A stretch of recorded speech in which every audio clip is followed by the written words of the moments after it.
sono partito di qua, sono andato subito, così io dico, elicottero, cosa succede qui? Era lui che era la terra là, insomma. Mi dispiace proprio, mamma mia, sono restato male, sono restato veramente molto male.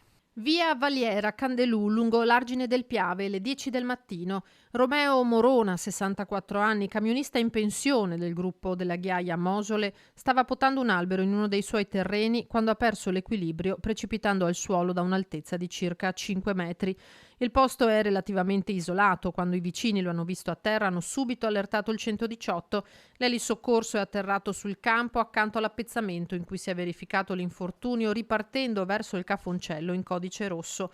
Di lì a poco il 64enne è morto. Gravissimi traumi riportati al torace.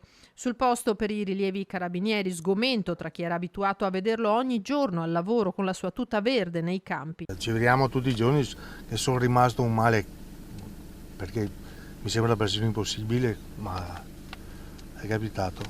Sono cose che non vorresti mai sentire, ma capita. Uno che lavorava sempre, tutto spiano, giorno e notte, domenica e sempre. Non vi Passi, era sempre vestito da lavoro e così è successo. Un dispiacere. Mamma mia, c'è per me qua, Olga come è stato, come purtroppo il destino non si sa dove mi aspetta. Morona era molto conosciuto a Candelù, abitava a ridosso della piazza in via Piavesella, lascia la moglie Iris e i 4 figli.